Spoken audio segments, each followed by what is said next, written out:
Oh my gosh, you guys, it's somehow already Tuesday, and I don't think I'm going to have time to put together a Wildlife Wednesday. So I thought I could bring you along and show you what a crazy summer day looks like here at Montana Wild. So let's go. So the first thing we've got to do is get the place opened up for the day. Got to get all the lights and exhibits turned on and make sure the hall is in tip-top shape for today's visitors. Then it's time to get ready for programs. Today I have some young birders coming in, so I got their data sheets gathered and of course their fancy binoculars. I have a fish dissection at the library later, so I got some perch thawing in the sink and gathered some tools for the dissections. We've got scissors, tweezers, rulers, and of course some dissection trays. Ready to go. Lori's doing a program for 60 students later, so I got my workout in setting up all those chairs.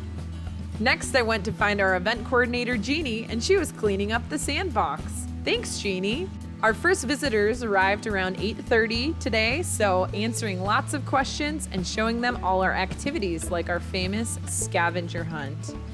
Then it was time to keep setting up for my bird survey, so I headed down to Spring Meadow Lake and I stopped at the archery range on the way to check on Ryan, who was leading a national archery in the schools program training. These teachers will now be able to safely teach archery in their schools. We are so lucky to have Spring Meadow Lake right next door to our education center, and we use it for lots of programs like fishing and bird surveys. Today we'll be on the Beasley Trail, which is the newest trail at the park and a wonderful resource for birding. For young birders, I like to cut out pictures and place them in trees along the trail. It gives us a little more time to look at their shape and size and help these young birders to start to identify field marks. I finished just in time because here come my future ornithologists. They did a great job on their bird survey, found all the birds on their data sheets, had great questions, and of course had a lot of fun. By the time we finished up that program, the buses had arrived for the next group. This group learned about bears and their conservation and history in our state and covered some bear safety as well. While Lori presented, we got visitors and more visitors. And when Jeannie and I finally got a quiet moment, we sanitized the scavenger hunts and exhibit hall, tidied up and got everything back in order, and then it was time to feed the ambassador animals. Here's Jeannie, who does most our animal care, feeding the Arctic grayling. Before you knew it, it was time for me to head to the library. If you haven't been to the newly updated Lewis and Clark Library here in Helena, it is absolutely beautiful, and their theme this summer is Oceans of Possibilities. So of course, a fish dissection fit right in.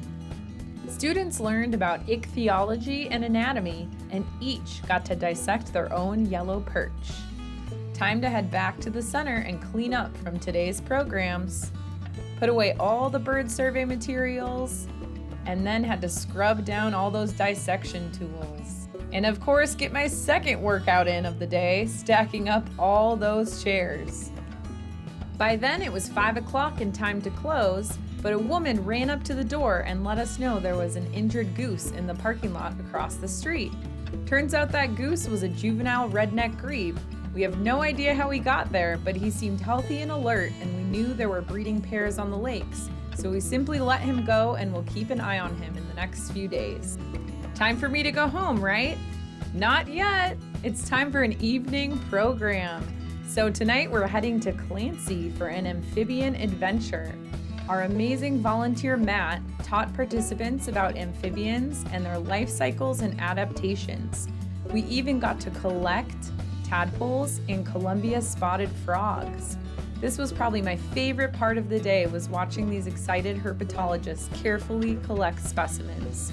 And there you have it. No 2 days around here are the same, but they're all pretty incredible. Thanks for watching, and we hope to see you soon.